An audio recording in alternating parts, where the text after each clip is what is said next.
මහ පොළොවේ ජීවත් වුණා වූ කාලය අවසන් කරගෙන යද්දී උන්වහන්සේ අවසාන වශයෙන් මිනිස්සෙන්ට උන්වහන්සේ යම් දේවල් උන්වහන්සේගේ නැවත පැමිණීම ගැන එහෙම නැත්නම් උන්වහන්සේගේ පැමිණීමෙන් පසු වෙන දේ ගැන උන්වහන්සේ ස්වර්ගයට ගියාට පස්සේ වෙන දේ ගැන එහෙම නැත්නම් උන්වහන්සේ අපිව මානුෂික ඒ කියන්නේ නැත්නම් මේ ශරීරාකාරය නැතුව උන්වහන්සේ ආත්මයන් වාසය කරන කොටගෙන සිටින සම්බන්ධව උන්වහන්සේ අපිට පැහැදිලිව උන්වහන්සේ කිව්වා කියමු දේ දීලා තියෙනවා. හalleluya. අපි බලන්නේ නම් දවසෙත් මේ උන්වහන්සේ කිව්වා වචන කීපයකින් අපි අරගෙන පොඩ්ඩක් බලමු. වැඩි කාලයක් ගන්න අවධානයෙන් ඉමු. අවධානයෙන් ඉඳලා ස්වාමීන් වහන්සේගේ ප්‍රඥාවෙන් බෝලුවට ගන්න. හalleluya. හalleluya. ස්තුති වේවා. අපි බලන්නේ නම් යෝහන් 10 වෙනි පරිච්ඡේදයේ සාමාන්‍යයෙන් පෙරලා ගමු බයිබලේ. යෝහන් 10 වෙනි පරිච්ඡේදයේ 7 සහ 8 වෙනි පද දෙක අපි චුට්ටක් බලන්න යනවා. මිනිත්තු කියන්නේ බලන්න.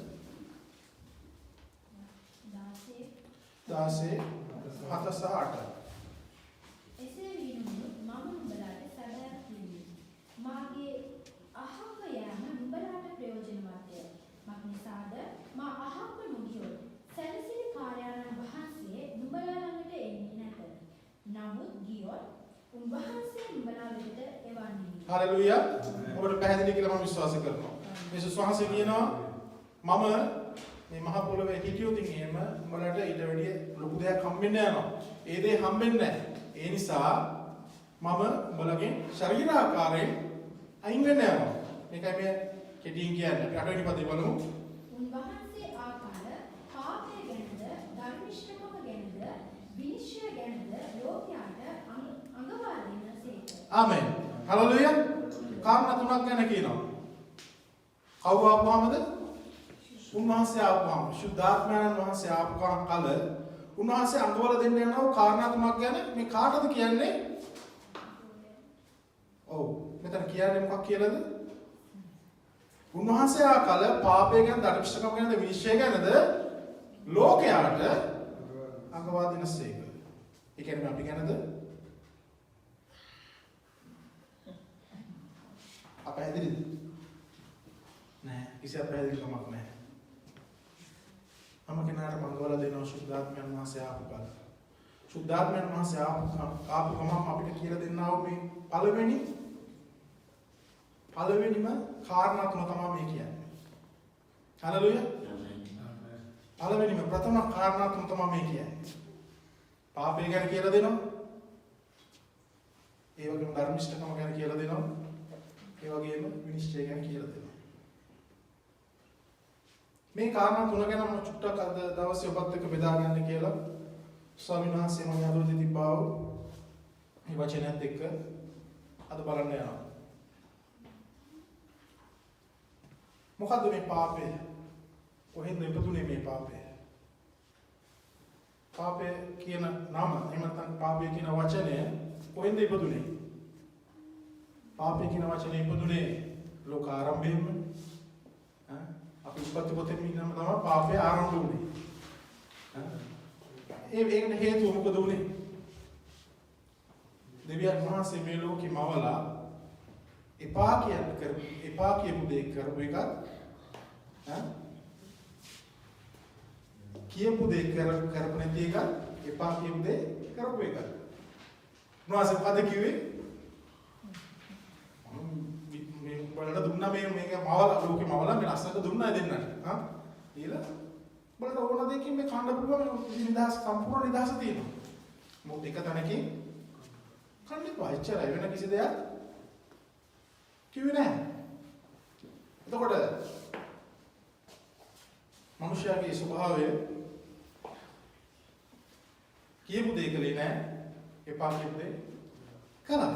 මේක තමයි පාපේ ආරම්භයම ප්‍රේමී සහෝදරයන්ගේ. අපි එතන නවත්තමු. එතකොට ධර්මිෂ්ඨකම කියන්නේ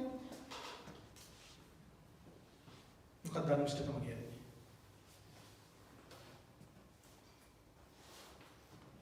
පාපයෙන් මුක්ත පදේද? ධර්මිෂ්ඨකම කියන්නේ දෙවියන් වහන්සේ කියපු දේ කරන එක, කරන්න කියපු දේ කියපු දෙවියන් වහන්සේ කරන්න කියපු දේ කරන එක, නොකරන්න කියපු දේ නොකර ඉන්න එක. හරි පැහැදිලි. උන්වහන්සේ කරන්න කියපු දේ කරනවා. නොකරන්න කියපු දේ නොකර ඉන්නවා. මේ බයිබලේ පුරාවටම මේක තමයි අපිට තියෙන මැනුවල් එක. මේ බයිබලේ. මේකේ වැටිච්ච ස්ථාන තියෙනවා, මිනිස්සුන්ගේ මේකේ නැගිටිච්ච ස්ථාන තියෙනවා. මේ අපිට කියලා දුන්නු එකම දේ වෙන කොහෙවත් නැහැ මේක. අපිට මේක තමයි තියෙනා වූ මේ ධර්මිෂ්ඨකමට තිබෙනා වූ මැනුවල් එක. දැන් අපි ගත්තොත් එහෙම අපි දැන් කඩේකින් පොඩි බඩුවක් ගත්තත්, ඉලෙක්ට්‍රික් බඩුවක් ගත්තත්, එහෙම නැත්නම් මොන දේ ගත්තත් අපිට හම්බෙනවා. ඒකට මැනුවල් එකක් හම්බෙනවා නේ. මේ විදිහට තමයි පාවිච්චි කරන්න ඕනේ කියලා. අපිට තවත් පැහැදිලි කරනවා මේ කියනවා. අපි හිතමු දැන් වොෂින් මැෂින් එකක් ගත්තා. ගෙදරට. මට විචි දෙයක් ගැන කියන්න. වොෂින් මැෂින් එක අරගෙන ඉවරලා අපි ගෙදරට තරන් ගිහිල්ලා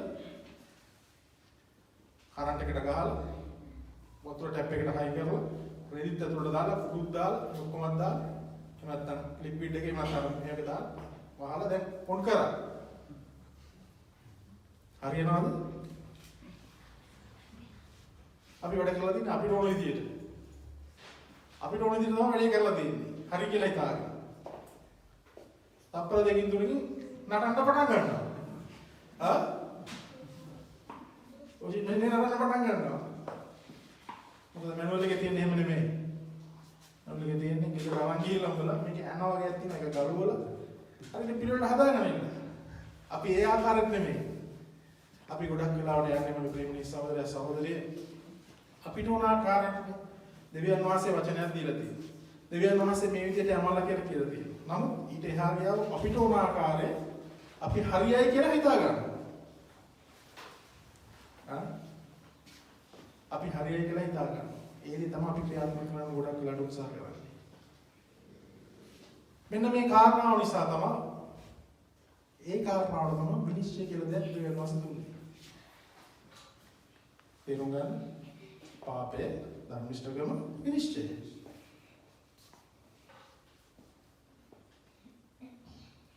උන්වහන්සේ දින ගෙන්නනවා පුතේ මම ඔබට දීලා තියෙන පුතා මේකට අනුව ජීවත් වුණාද මේකට අනුව ජීවත් නොවුණාද වෙන කිසිම දෙයක් අදාළ නැහැ. වෙන කිසිම දෙයක් උන්වහන්සේට නම් අදාළ නැහැ මගේ ප්‍රේමීය සහෝදර සහෝදරිය. ලෝක ආරම්භයේදී විවස්ථාවක් කියලා ස්වාමීන් වහන්සේ දුන්නා. ඊට පස්සේ ඒක වෙනස් කරන පිණිස නෙමෙයි ඒක අර රීකන්ඩිෂන් කරනවා කියන්නේ අලුත් වැඩයක් කරන පිණිස යේසුස් වහන්සේ ආවා. යේසුස් වහන්සේ ඇවිල්ලා ඒක අපිට බොහොම පැහැදිලිව අර අමාරු තැන අර ලොකු තැන බොහොම සහැල්ලු කරලා ඊට වඩා භයානක විදිහට උන්වහන්සේ කියලා දුන්නා. හිතන්න එපා ව්‍යවස්ථාව හොඳයි කියලා. ව්‍යවස්ථාවට එහා ගියව භයානකමක් යේසුස් වහන්සේ කියලා දුන්නේ. හරිද? ඉතින් මේක තමයි ප්‍රධාන වශයෙන් අපි දැනගත යුතු කාරණාව ප්‍රේමී සහෝදර සහෝදරිය. හලෙලූයා. අපි චුට්ටක් මේ කාරණා තුන සම්බන්ධව පාපය ගැන, ඒ වගේම ධර්මිෂ්ඨකම ගැන, විනිශ්චය ගැන සුළු මොහොතක් බලමු. සුළු මොහොතක් බලලා ස්වාමීන් වහන්සේගේ වචනය තුල අපි ඉදිරියට යමු. යාකෝබ පොතේ 4 වෙනි පරිච්ඡේදයේ ඉස්සරම බලමු පාපය ගැන. යාකෝබ පොතේ 4 වෙනි පරිච්ඡේදයේ 17 වෙනි පදේ.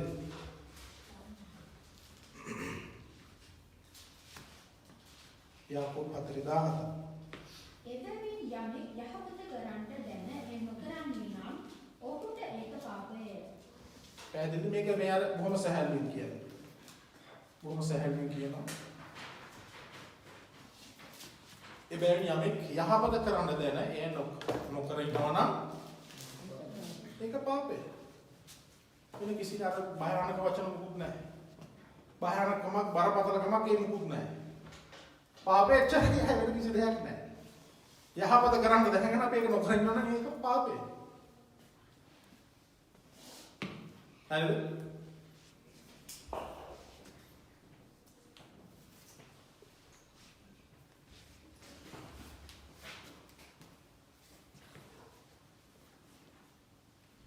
පාපය ධර්මිෂ්ඨකමක් ඇතුළත මැද්දේ මුකුත් නැහැ වගේ වෙන්නේ සහෝදර සහෝදරිය. වටහාගත යුතු දෙයක් තිබෙනවා. අපිට සුද්ධ ස්ථාන නැහැ. අර මැද්දට ගිහිල්ලා මැදිහත් කාර්යයන් කරන ස්ථාන නැහැ. අපිට ඉන්නේ එක මැදිහත් කාර්යයයි ඒ යේසුස් ක්‍රිස්තුස් වහන්සේ පමණයි. හලෙලුයා. එක්කෝ ස්වර්ගය එක්කෝ අපාය. සදාකාල ගිහින්. ඒ දෙක අනුකොටගෙන කිසි දෙයක් නැහැ. ඔබ දැනගත යුතු කාරණාව අපි ඉතින් දෙකෙන් උතෙන්ද යන්නේ කියන එක. දෙවියන් වහන්සේ අපාය මිනිස්යාට මවලා නැහැ. එනනම් ගිනිවිල නැවුවේ.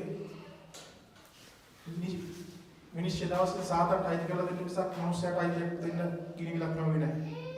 ඔබගේ මගේ තිබෙන්නා වූ ඒ පාපේ සහ ධර්මිෂ්ඨකම කර්ම කොටගෙන තමයි මේක අපි තීරණය කරන්න යන්නේ. හලෙලුයා. හලෙලුයා. එක යෝහන් පොතේ පළවෙනි පරිච්ඡේදයේ 8-9 පද පොඩක් බලමු.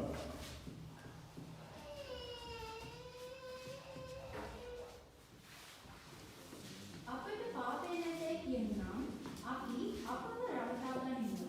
සැබෑවද අප තුල නැත. අපේ පාපවල් කියා දෙන්නම් අපේ පව් අපට කමා කරන්නට සියලු අධර්මිෂ්ඨකමින් අප පවිත්‍ර කරන්නට උන්වහන්සේ විශ්වාසව ධර්මිෂ්ඨව සිටින. ආමෙන්. හලෙලුයා. අපිට පාපේ නැහැ කියන්නේ අපිට කොහොමවත් බෑ. ඒක එහෙම කියනවා නම් අපි අපිම රවට්ට ගන්නවා. මේක මේ කාලෙදි මගේ ප්‍රේමණීය සහෝදරයා සහෝදරිය මගේ සහෝදරයා ගිය සති ගියදා දේශනා කළා වගේ අපි සෑම තත්පරයකම උන්වහන්සේත් එක්ක ගත කළ යුතු වෙලා කාලයක් වෙලා තියෙන්නේ. ඔබගේ මගේ මරණයත් එක්ක ස්වාමීන් වහන්සේ අපි කියන්නේ ස්වාමීන් වහන්සේ අපිව මේ රෝගී කර්ම කොටගෙන අපිව නෑ එහෙම නෙමෙයි. අපි සෑම තත්පරයක්ම මේ කාලේ අවසාන කාලේ පෙරලකම කියන දැන් සම්පූර්ණ වෙලා 99.9ක්ම ඉවරයි. දැන් මගේ සහෝදරයා කිව්වොත් දැන් මොකද්ද දේව මාලිගාව හදන්න දැන් ඔක්කොම ලෑස්ති. මේකනේ අවසාන කාලේ අවසාන දේ වෙන්න යන දේ ගැන දේව වචනේ විදිහට කියලා තියෙනවා. ඒක නිසා අපි මේ ඉන්නව අවසාන තප්පර කිපෙද දන්නේ නැහැ මේ. අපි ඒක නිසා හරි පරිස්සමෙන්. හරිම පරිස්සමෙන් යන්න ඕන ගමන. හරිම පරිස්සමෙන් යන්න ඕන ගමන. මම කියන්නේ අතීතේ එහෙම නොවිය යුතු කියන්නේ වර්තමානයේ මේ දැන් මේ මොහොතේ ඉන්න. අපි දෙවියන් වහන්සේව අල්ලගෙන උන්මාකාර දෙවියන් වහන්සේගේ කරුණාවත් එක්ක යන්න ඕන ගමනක් මගේ ප්‍රේමීය සහෝදරයෝ සහෝදරියෝ. හලෙලුයා. හලෙලුයා.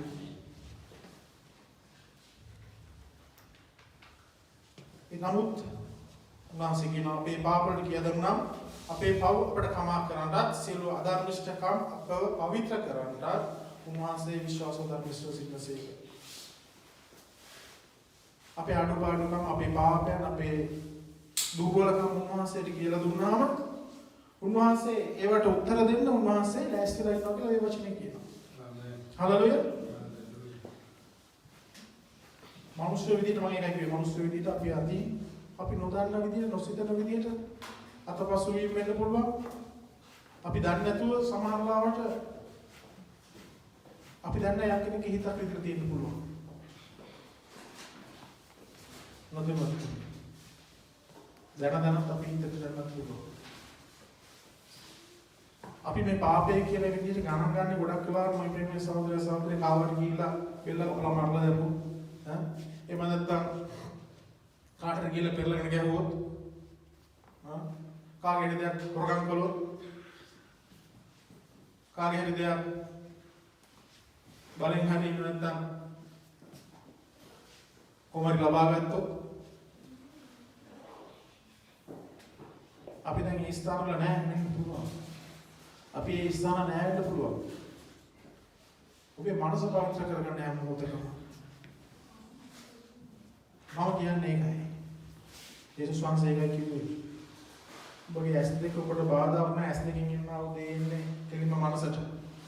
ඇස් දෙකෙන් අපි ගන්නා වූ දේ එන්නේ කෙලින්ම මනසට. බැහැරෙන් කොට බාධාවක් නම් ගුල්ලදාමක් කියලා උන්වහන්සේ කිව්වේ ඒකයි. ඒකයි මොකේ ව්‍යවස්ථාවට එහා ගියාවද අපිට දෙන්නේ කියලා. හලලුයා. ව්‍යවස්ථාවේ මේව නැහැ. ව්‍යවස්ථාවේ නැහැ ඔබේ ඇහැ කොට බාධාවක් නම් ඇහැ ගුල්ලදාපන් කියලා. යේසුස් වහන්සේ කියන ඔබේ ඇහැ කොට බාධාවක් නම් ඔබේ ඇහැ ගුල්ලදාපන්. නැත්තම් කොට හම්බෙන්නේ නැර දෙන්න කොට නැතු වෙනවා. හලලුයා. හලලුයා. අවදානෙන් ඉන්න. අවදානෙන් ඉන්න.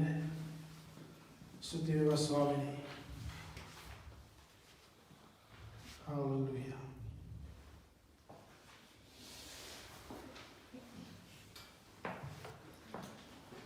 අප්පල් රෝම 6:19 වෙනි පදයට එකක් අසමාන. රෝම 6:19 ඉඳන් 23 වෙනිකම් චුට්ටක් කියමු.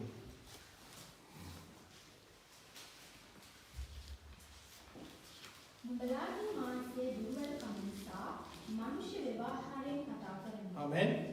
නුඹලාගේ අවයවයන් අපවිත්‍රකමට අල්පකම පිණිස අල්පකමට දාසයක් කොට බාර දුසෙන්න දැන් නුඹලාගේ අවයවයන් ශුද්ධකම පිණිස ධර්මිෂ්ඨකමට දාසයන් කොට බාරමි බලලා. හලලුයා. සාද නුඹලා පාපයාගේ දාසයෝව සිටියදී ධර්මිෂ්ඨකම සම්බන්ධව නිදහස්ව සිටියෝය. ඉතින් නුඹලා දැන් යම් දෙයකට ලැජ්ජාව සිටින්ද එකල්හි ඒ දේ කුමන කාලයක් ලැබුණද මක්නිසාද ඒ දේවල කෙලවර නම් මරණය. නමුත් දැන් නුඹලා පාපයෙන් නිදහස් කරන ලබුව දෙවියන් වහන්සේගේ දාසයෝ වී ශුද්ධකම සඳහා ඵල දරන්නහුය. එහි කෙලවරද සදාකාල ජීවනයය. හලලුයා. මක්නිසාද පාපයෙන් මුලි නම් මරණයය. නමුත් දෙවියන් වහන්සේගේ දීමනාව නම් අපගේ ස්වාමී වූ යේසුස් ක්‍රිස්තුස් වහන්සේ තුල සදාකාල ජීවනයය. ආමෙන්. හලලුයා.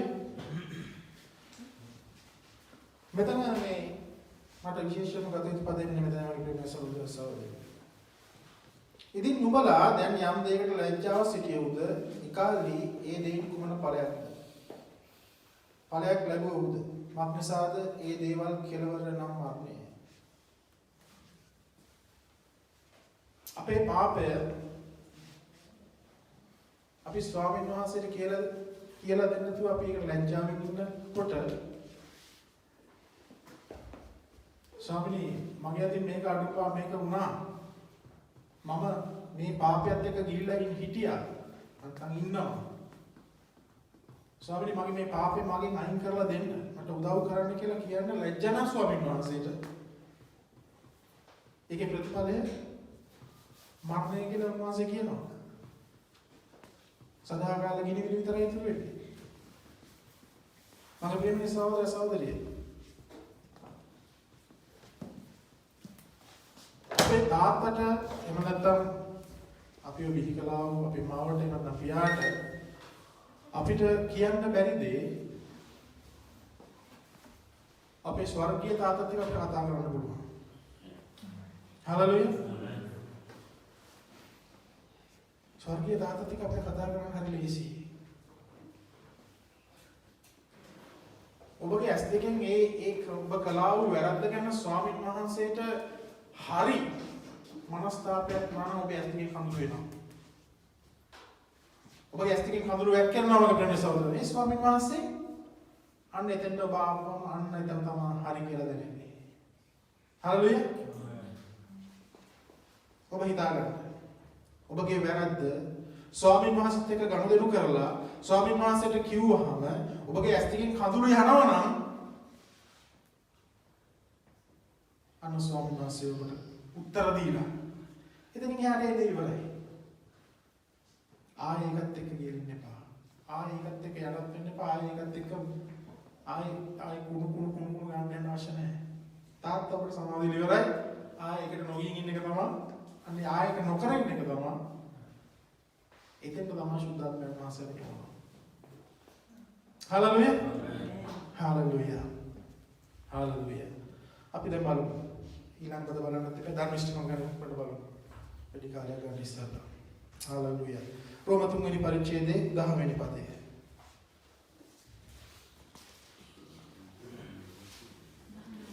10 වෙනි. උනේ 10. ඒකෙන් මිසෙලියා තිබේ. ධර්මිෂ්ඨ කෙනෙක් නැත. එසේය එක්කෙනෙක්වත් නැත. ආමේ. තේරුම් ඇති. මොකක් පදේ ඇති. කවුරුත් ධර්මිෂ්ඨ නැහැ. මේ මහ පොළොවේ කවුරුත් ධර්මිෂ්ඨ නැහැ. ආවෙන් කෙනයි ඒ යේසුස් වහන්සේ පමණයි. හලෙලුයා. මනුෂ්‍යෙක් විදිහට මේ මහ පොළොවේ ධර්මිෂ්ඨයෙක් විදිහට ඇවිල්ලා හිටියේ යේසුස් ක්‍රිස්තුස් වහන්සේ පමණයි අපේ සහෝදර සහෝදරි. හරිද? පැහැදිලි නේ ඉතින් ඒ ටික අපි ඊළඟට කියමු 18 වෙනි පරිච්ඡේදයේ 10 වෙනි පදය. එපා තුටක් ඉඳලා පැහැදිලි කරන්න. අපේ ධර්මශ්‍රමවත් මේ වගේ දේවල් අපි චුට්ටක් බලමු බලලා අපි තාන්තික පද වලට යනවා. යොමු අපි ලූක් 18 10 11 පද දෙකම. මනුෂ්‍යෝ දෙවිනේ යාඥා කරන පිණිස දේව මාර්ගාවට නැගී ගියෝය. එක්කෙනෙක් පස්හේය අනිත් තැනත්තා සුංගම් අයකරන්නේ. මේ අපි දන්නා කතන්දරයක් නෙමෙයි කියන්නේ අපි. කතා මේ බලන්නේ අපි දන්න කතන්දරයක්. අපි කියමු අවසානයට කියමු. එතනද? පස්සියා සිටගෙන සමා තුළ යාඥා කරමින් දෙවියන් වහන්සේ මම කොල්ලකාර වූ අධර්මිෂ්ඨ වූ කාම විද්‍යාචාරික වූ අනිත් මනුෂ්‍යයන් මෙන් කෙනෙක්වත් මේ සුංගම් අය කරන්නා මෙන් කෙනෙක්වත් නොවන බැවින් ඔබ වහන්සේට ස්තුති කරමි. හalleluya. පොඩක් කියමුද මේ අපි විගයන් පොඩක් මෙනෙහි කරමු. පරිසයා කතා කරලා ස්වාමීන් වහන්සේට මේ දේවස්ථානයට ඇවිල්ලා එහෙම නැත්නම් මේ සිනගොගේකට ඇවිල්ලා ආඥා කරමින් දෙවියන් වහන්සේට කියනවා මම කොල්ලකාරයෙක් නෙමෙයි අධර්මිෂ්ඨව කාමීච්ඡාකාරයෙක් නෙමෙයි අනිත් මිනිසයාගේ මෙන් කෙනෙක් අනිත් මිනිසෙක් මෙන් කෙනෙක්වත් මේ සුංගම් අය කරන්නා මෙන් කෙනෙක්වත් නොවන බැවින් මොහොතට ස්තුති කරමි. මම ගැන ස්තුති කර ගන්නවා ස්වාමීන් වහන්සේට මම බොහොම යහපත් මිනිස්සෙක් කියලා. ස්වාමීන් මම බොහොම යහපත් මිනිස්සෙක්. මම මේ මෙතන ඉන්න අනිත් අය වගේ තැන් වල එක දේවල් කිය වෙදින්නේ නැහැ. මම කාගවත් දොර හොරකම් කරන්න යන්නේ නැහැ. මම කාමීච්ඡාචාරය කරන්න යන්නේ නැහැ. ස්වාමීන් මම මගේ පාඩුවේ ඉන්න මිනිස්සෙක්. මේ පරිසරය කියනවා. හරිද? ඊළඟට අපි ඊළඟ පොතේ කියමු සතියේ දෙවරක් සතියකට දෙවරක් නිරාහාරයෙන් සිටිමි මට ලැබෙන සියල්ලෙන් 10 කොටස දෙමි කිවේය. බොහොම යහපත් සියල්ල යහපත්ව ඉන්නව මිනිස්සෙක් මේ පරිසරය කියනවා. නමුත් සුන්දර අය කරන්නා දෙවියන් සිට ස්වර්ගයේ දෙසට ඇස් ඔසවා බලන්වත් නොසිතා සමාධිය ලැබැත්තට ගසා ගනිමින් දෙවියන් වහන්සේ පෞකාරියෙකු මට කරුණා කළමෙන්නයි කිවේය. හalleluya. ඒ සුංගම්මය කරන්න බොහොම පොඩි කෙටි දෙයක් කිව්වේ. අර වගේ වැල් වටාරම් ඒ විස්තර මුකුත් දේවල් නැහැ. මම තවත් කෙනෙක් වගේ නෙමේ ස්වාමිනී මම මේ මුකුත් නැහැ ස්වාමිනී මම මගේ ලපැත්තට ගහගෙන මම කියනවා ස්වාමිනී මම පෞකාරයෙක්. මට කරුණා කරන්න. ස්වාමිනී මගේ පාපයට මට සමාව දෙන්න. අපේ විශාල යාඥාවට වඩා අර දෙවියන් වහන්සේගේ දාසයන් මතක් කළා අපේ යාඥාවේ විශාලත්වයට වඩා යාඥාවේ විශාලත්වය වැඩි වුණාම ඒකට පාපයක් ඇතුළු වෙලා තියෙන අපලක් වෙලාවට. මොකද අපි කතා කරන්නේ අවශ්‍ය දේ නෙමෙයි මම ප්‍රේමී සහෝදර සහෝදරිය. යාඥාවේ විශාල යාඥාව අදින්න ඕනේ නැහැ. යාඥාව මහා හැතම ගානක් අදින්න ඕනේ නැහැ. අවශ්‍ය කරන දේ දෙවියන් වහන්සේට කරනවා. නිෂ්ඵල වචන අවශ්‍ය නැහැ කියලා උන්වහන්සේගේ වචන වල මේ උන්වහන්සේගේ වචනේ කියනවා. නිෂ්ඵල වචන වලින් උන්වහන්සේට ආදාළ වැඩක් නැහැ. යාඥාවේ කාලේ යාඥාවේ වැල්වටාරම් නෙමෙයි අවශ්‍ය වෙන්නේ. දැන් අර මහලුක යාඥාවක් නිකලේ අර මිනිස්සුන් ඒ මිනිස්සයා කළා මම අනේ ස්වාමීනි මෙයා වගේ නෙමෙයි මෙයාට මෙහෙම මෙයා කරා මේව කළා ඒව කළා. අර මිනිස්සයා පරිසෙන් මේ ඊළඟට සුංගම්මයි කරන මොකද කිව්වේ ස්වාමීනි මම පවකාරයි.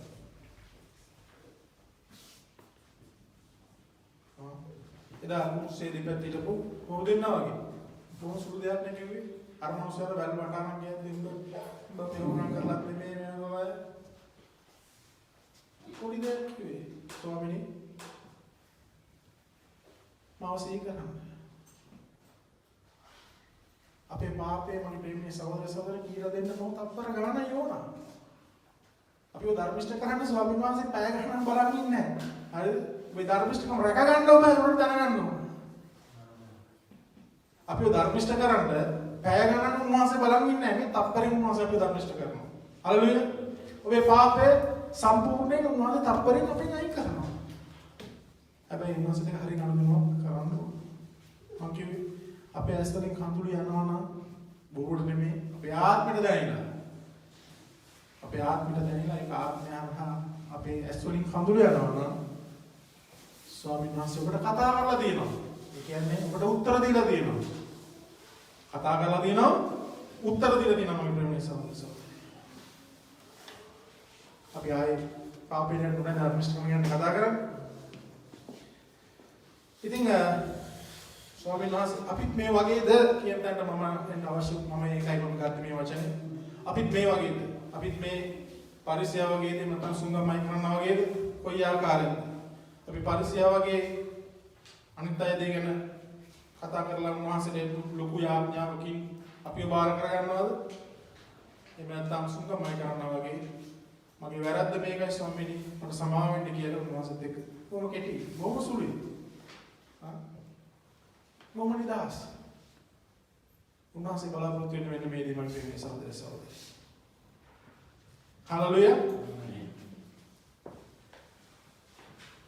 මතේ 9 වෙනි පරිච්ඡේදයේ පළවෙනි පදයේ මෙහෙම කියනවා.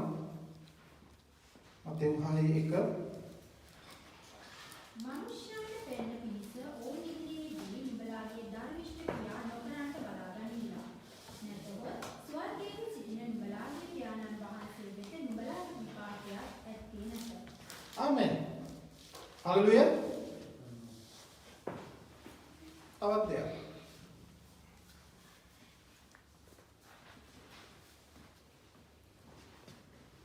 ඔබගේ ධර්මිෂ්ඨකම පෙන්වන්න යන්න එපා. මේ කාලේ හොඳ කාලයක් මේ ධර්මිෂ්ඨකම පෙන්වන්න. මොනවද කියනවා වම් අතින් දෙන දකුණු අතට දකුණු අතින් දෙන දේ වම් අතටවත් දෙන්න සලස්වන්න එපා. දැන් අපි මොනවද දැක් කරපුවම Facebook එකේ දාන්න මෙන්න. මෙන්න කලාවම කියලා. දෙවියන් වහන්සේ කියනවා ඒක පාපයක් කරලා ගන්න අලුත් පිටුවක පාපයකට පෙරලාගෙන තියෙන්නේ. දෙවියන් වහන්සේ කැමැත්ත මොකද්ද? දෙවියන් වහන්සේ කැමැත්ත ඔබ දෙන දේ එහෙම නැත්නම් ඔබ දන් දෙන දේ ඔබ දෙන දේ ඒක ප්‍රචාරය කරන්න අවශ්‍ය නැහැ. දුන්නා එතනින් ඉවරයි. ඒ කියන්නේ උදාම් මරන්න එපා මම මෙච්චර කළා මම මෙහෙම දෙයක් කරලා තියෙනවා. අපි සභාවට මෙච්චර කරලා තියෙනවා අපි දෙවියන් වහන්සේට මෙච්චර අපි මේ මිනිස්සු වෙනුත් නෙමෙයි දෙවියන් වහන්සේට මෙච්චර කළා කියලා කියන මිනිස්සු ඉන්නවා මම අහලා තියෙනවා මට ඇහිලා තියෙනවා මම දෙවියන් වහන්සේට මෙච්චර කරලත් මට මෙච්චර සලකන්නේ කියන මිනිස්සු ඉන්නවද ලෝකෙ මගේ ප්‍රේමීය සහෝදර සහෝදරිය ඒක නිසා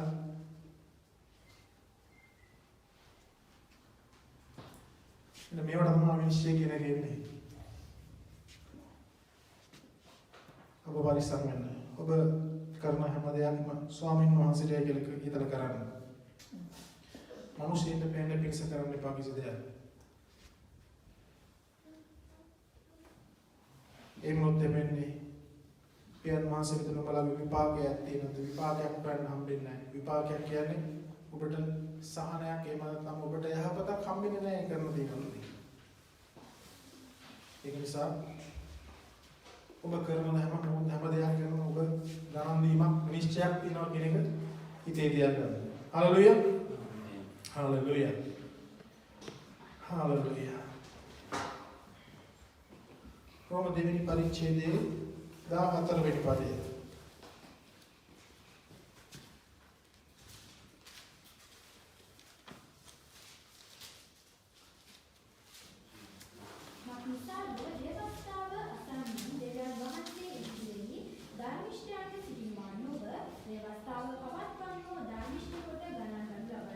ආමෙන්.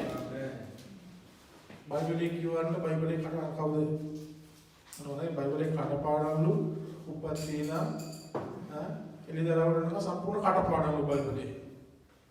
අද ලංකාවේ මේ හාමුදුරුවෝ ඉන්නවා බයිබලයේ කඩපාඩම් කරනවා. ඒ මොසලෙන් කරන් වැඩකුත් නැහැ. මේ මොසගේ ධර්ම ඉගෙන ගත්තට පස්සේ මේ මොසය තවත් ධර්මයක් ඉන්නේ යහපත්.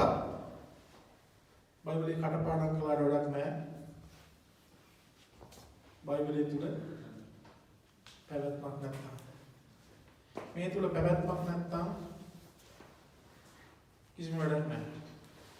අපිට කටපාඩම් කරගන්න පුළුවන් නව කතාවක් විදිහට මේ කියවල වෙලා ලස්සන දේවල් ගන්න පුළුවන් නරක දේවල් අයින් කරලා කොච්චර දේවල් තියෙනවද ඈ මේ නිසා ව්‍යවස්ථාව තුළ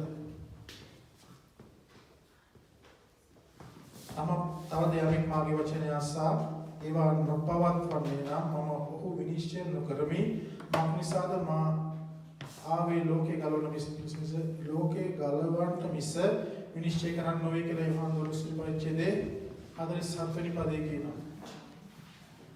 ආයම කියන්නේ ආය පොඩක් කියන්නේ සෝදරි යෝහන් 12:47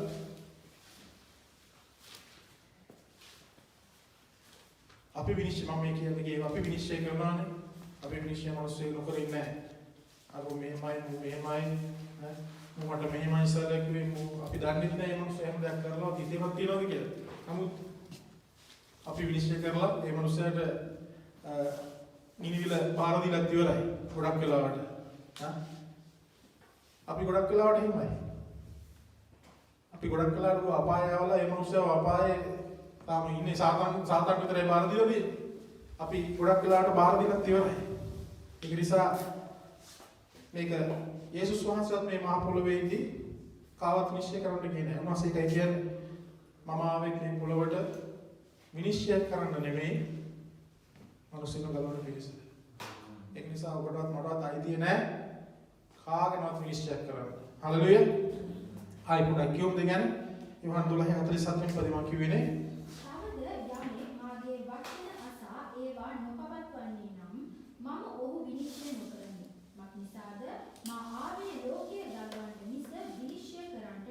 අතලසකට කියන්නේ මා එපා කොට මාගේ වචන පිළි නොගන්නා විනිශ්චය කරන්නේ සිටිනසේක. මා කී වචනය අන්තිම දවසේදී ඔහු විනිශ්චය කරන්නේය. හලෙලුයා. මම ප්‍රේමී සහෝදර සහෝදරිය අපේ කාලේ නෑ අපි බලන්න කොට තව දේවල් තිබුණා. අපි දැනගත යුතු දෙයක් තියෙනවා. අපිට කාවත් නිශ්චය කරන්න අපිට බෑ. අපිට බෑ කාවත් නිශ්චය කරලා ඉවරලා ඕ පාවකාරී සුද්ධවන්තයෙක් කියන වින්නට එන්න අපිට කාටවත් එගල දික් කරන්න විදියක් නැහැ. හරිද? එතකොට යේසුස් වහන්සේ මේ මහ පොළොවේ ඉඳලා නැහැ. මහ පොළොවේ කාටවත් පාවකාරී බොපවකාරී බොම යේසුස් වහන්සේ විශ්වාස කරලා ඒ මනුස්සයාට මහ පොළොවේදී කොහෙවත් බාර දුන්නේ නැහැ නේ. ඔබ මෙහාට යන්න කියලා. එදාට දවසක් එනවා. ඒ දවසේ උන්වහන්සේ තමයි බාර දීලා තියෙන්නේ. ඒ දවස ගැන කියලා මෙන්න.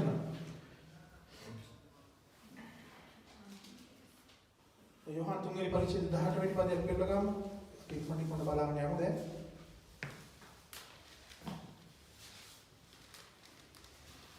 දැන් මේ විනිශ්චය කරන බලමු.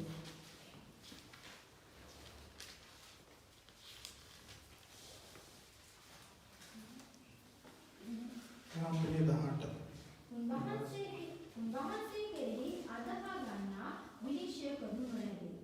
අදහා නොගන්නා දෙවියන් වහන්සේගේ ඒකජාතික පුත්‍රයන් වහන්සේගේ නාමය කෙරෙහි අදහා නොගෙන සිටින බැවින් දැනටම විනිශ්චය කරනු ලැබ සිටී. විනිශ්චය නම් මෙය. ලෝකයට ආලෝකය පැමිණ තිබෙන නමුත් මනුෂ්‍යයාගේ ක්‍රියා නොකරන බැවින් ඔවුන් ආලෝකයට වඩා අන්ධකාරයට ඇලුණු බවය. නපුරුකම් කරන සෑම දෙනම ආලෝකයට වඩෙහි තමුන්ගේ ක්‍රියා වැරදි බව ඔප්පු නොවන පිණිස ආලෝකයට නොවේ. ඔන්න චොක්නකතම විනිශ්චය කියන්නේ මේ සෞදසාව. මේ ලෝකයේ ක්‍රිස්තුස් වහන්සේ පැමුණු පස්සේ ආලෝකය ආවා. නමුත් ආලෝකය ආලෝකය තුල ජීවත් වෙන්න අපිට පුළුවන්කම දෙදී අපි ජීවත් වෙන්න හිතා මතාම අපි අන්ධකාරය වාගෙන යනවා. එන්න මෙතන තමයි විනිශ්චය අවශ්‍ය වෙන්නේ. අපි යන්නේම අන්ධකාරයට. එහෙම නැත්නම් අපි යන්නේම මඩවලට. අපි යන්නේ අර ඒ වචන කියන්න බෑ හැමදාම කියවෙනවා. ඒක නිසා අපි එතෙන්ට යන්න අවශ්‍ය නැහැ. අපි යුතු නැහැ. අපි ආලෝකයේ පුත්‍රයෝ නම් ආලෝකයේ ඉන්න මිසක් අපි මොකටද අන්ධකාරයට යන්නේ අපි. අපි ඒක නිසා දෙවියන් වහන්සේ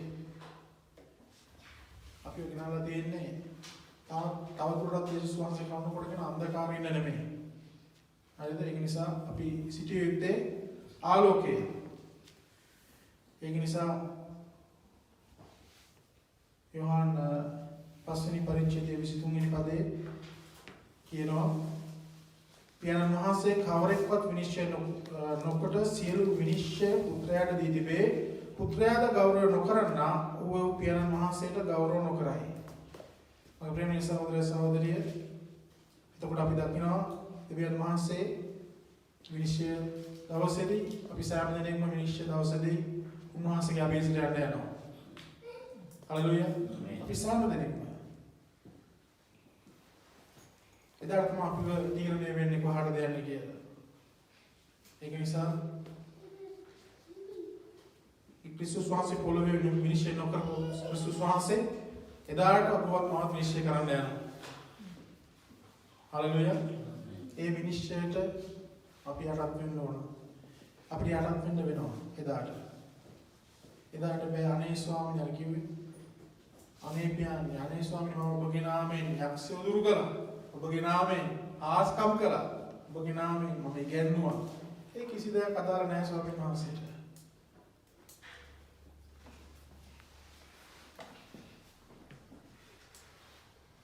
ඒක නිසා මේක කියනවා රෝම පොතේ 14 වෙනි පරිච්ඡේදය 10 වෙනි පදේ කියන්න. ඔබ බලා ගන්න රෝම 10 14 10 වෙනි පදේ එසේනම් නුඹ නුඹේ සහෝදරයා විනිශ්චය කරන්නේ මක් නිසාද? නොහොත් නුඹ නුඹේ සහෝදරයා කුමක් පිණිස සුළු කොටස් ගන්නේද? මක් නිසාද අපි සියල්ලම දෙවියන් වහන්සේගේ විනිශ්චාසන ඉදිරියේ පෙනී සිටින්නෙමු. හලෙලූයා. අපි සෑම දිනෙකම වහන්සේගේ විනිශ්චාසන ඉදිරියේ පෙනී සිටින්න යනවා. ඒක නිසා යේසුස් වහන්සේ දා රජුරුවන්ව ඉඳලා අපි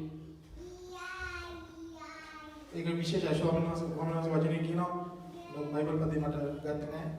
මේ විනිශ්චය පටන් ගන්න සභාවේ ඊට අමතරව විනිශ්චය පටන් ගන්න ගුරුවරයාගෙන්.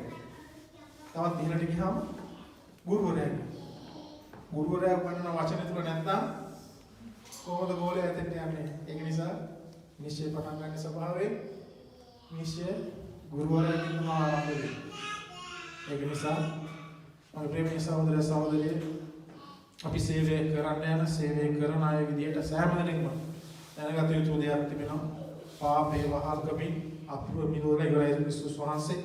පාපේ වහල්කමින් අපිව ක්‍රිස්තුස් වහන්සේ අපිව සම්පූර්ණ මුදවලා ඉවරයි. අපිට ධර්මිෂ්ඨකම ඉදයි අපිට හම්බුනේ. අපි උන්වහන්සේ පිළි අරගෙන අපි ධර්මිෂ්ඨ නැහැ. අපි ධර්මිෂ්ඨ කොටින්ම නැහැ. අපේ ධර්මිෂ්ඨකම හම්බුනේ කවද්ද? ක්‍රිස්තුස් වහන්සේව අපි ගැලවුම් කාර්ය විදිහට පිළි අරගෙන උන්වහන්සේ අපේ පාප ශාප සියල්ල අරගෙන දැන් ඔබ ධර්මිෂ්ඨ වෙලා දිනවා. උන්වහන්සේගේ ලේ කර්ම කොටගෙන උන්වහන්සේගේ ලේ වලින් අපි පවිත්‍ර කරලා උන්වහන්සේ අපි ධර්මිෂ්ඨ කරලා දිනවා. ඔබගේ ධර්මිෂ්ඨකම නැති කරගන්න එපා. ඒ ධර්මිෂ්ඨකම නැති කරගන්න එපා. විනිශ්චය දවසක් එනවා. ඒ දවසට සූදානම් වෙන්න ඒ ධර්මිෂ්ඨකම තියාගන්න. ඒ ධර්මිෂ්ඨකම අවශ්‍ය වෙන්නේ විනිශ්චය දවසට යන්න පිණිසයි. හලෙලූයා. හලෙලූයා.